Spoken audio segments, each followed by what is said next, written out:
আমাদের whole idea হচ্ছে বাংলাদেশের প্রত্যেকটি পরিবারের জীবনযাত্রার মান আমাদের উন্নয়ন, তাদের লাইভলিহুড ইমপ্রুভমেন্ট আনতে হবে। তাদের আমরা কেন ফ্রি হেলথ কেয়ার দিচ্ছি? আপনারা তো জানেন বিএনপির আগামী দিনের প্রোগ্রামের মধ্যে প্রাইমারি ফ্রি হেলথ কেয়ার, প্রাথমিক স্বাস্থ্যসেবা বিএনপির পক্ষ থেকে ঘোষণা করা হয়েছে ফ্রি অফ চার্জ। তাহলে আপনি বলতে পারেন প্রাথমিক স্বাস্থ্যসেবা ফ্রি অফ চার্জ করে আমার কী লাভ আছে? আমরা বাংলাদেশে বর্তমানে নিজের পকেট থেকে যে মেডিকেল স্বাস্থ্যের জন্য যে সেবার জন্য যে খরচ করি, it is highest in the world. Afghanistan থেকেও বেশি স্বাস্থ্যসেবার জন্য আমরা নিজের পকেট থেকে যা খরচ করি, আফগানিস্তানের চেয়েও বেশি। এই জন্য আমরা সিদ্ধান্ত নিয়েছি প্রাথমিক স্বাস্থ্যসেবা ফ্রি দিয়ে দেব। তাহলে একটা পরিবার, এটা কিন্তু বিদেশিরা প্রবাসী যারা আছে তাদের পরিবাররা খেতে লাভবান হবে, সবাই হবে।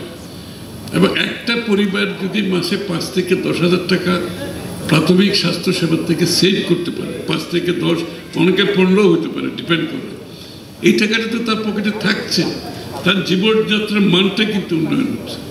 আমি যদি তাকে অন্যভাবে বেনিফিট দিই, বাংলাদেশে প্রায় 60টা বোধহয় আছে সোশ্যাল সেফটি নেট, মানে 60 রকমের আছে, সবগুলো এগুলো ওয়েস্ট, কারাপশন, ডেলিভারি প্রবলেম।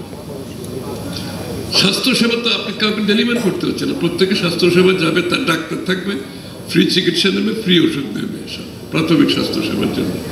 তো এইটা বিরাট একটা পদক্ষেপ কিন্তু বাংলাদেশের জন্য। আমরা যে একটা ওয়েলফেয়ার স্টেটের কথা বলছি, ওয়েলফেয়ার স্টেটের মধ্যে প্রথম হবে আপনার স্বাস্থ্যসেবা, এডুকেশন, আপনার থাকার জায়গা। আমরা এগুলো এনশিওর করতে চাই আগামী দিনে। এই জন্য আমরা প্রোগ্রাম নিয়েছি, বাজেট। আমরা বড় বড় মেগা প্রজেক্ট করতে চাচ্ছি না। বড় বড় মেগা প্রজেক্টের আগে আপনি এই যে ডেমোগ্রাফিক ডিভিডেন্ড ইউ আন্ডারস্ট্যান্ড? জানো ডেমোগ্রাফিক ডিভিডেন্ড কি? এই একটা প্রশ্নের উত্তর দিচ্ছে না কেউ জানে না, আশ্চর্য। ডেমোগ্রাফিক ডিভিডেন্ড হচ্ছে বাংলাদেশের সবচেয়ে বেশি কর্মক্ষম কম বয়সের লোক এখন ওয়ার্ল্ডের মধ্যে। জাপানে বেশিরভাগ লোক বুড়ো হয়ে গেছে, ইউরোপে বেশিরভাগ লোক বুড়ো হয়ে গেছে, ওদের কাজ করার লোক পাচ্ছে না, এই জন্য ওরা বিদেশ থেকে লোক নিয়ে যাচ্ছে এত বেশি বেশি করে। বাংলাদেশের সবচেয়ে বেশি কর্মক্ষম লোক আমাদের ওয়ার্ল্ডের মধ্যে, আমরা 2-4-5টা দেশের মধ্যে একটা, কিন্তু এইটার থেকে বড় অ্যাসেট আর কিছু হতে পারে না, বিগ অ্যাসেট। এই অ্যাসেটটাকে আমি অ্যাসেট হবে যদি তাদেরকে আমি প্রপারলি শিক্ষা দিতে পারি, স্বাস্থ্যসেবা দিতে পারি, স্কিল ডেভেলপমেন্ট করতে পারি, তার কর্মসংস্থানের জন্য ব্যবস্থা করতে পারে, তাইলে কিন্তু এই ডিভিডেন্ডটা আপনার পাবো। এবং এইটাই কিন্তু আমাদের টার্গেট।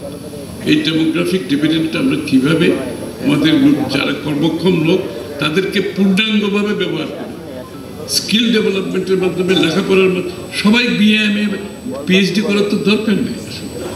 বিদেশে যেটা হয়, তাদের স্কুল থেকে আপনার কারিগরি শিক্ষা শুরু হয়, ছোটোখাটো ইঞ্জিনিয়ারিং, এটা সেটা মেন্টালি ডেভেলপ করে। ওরা ম্যাট্রিক পাস করার পরে স্ট্রেট কারিগরি স্কুলে ঢুকে যায়, ওরা বিএমএ জানে না। একটা প্লাম্বারের যা ইনকাম করে না, আপনি পিএইচডি করে এত ইনকাম হবে না। একটা ইলেকট্রিশিয়ান যা ইনকাম করে পিএইচডি করে হবে না। একটা বড় জনসংখ্যা আমাদেরকে এই জায়গায় নিয়ে যেতে হবে, এবং এদের ইনকাম কিন্তু বিএমএ পাস থেকে অনেক বেশি। কিন্তু তাহলে এই একটা বড় জনসংখ্যাকে আমরা সেদিকে নিয়ে যাওয়ার জন্য স্কিল ডেভেলপমেন্ট, স্কুল থেকে কারিগরি শিক্ষার ব্যবস্থা করা হচ্ছে।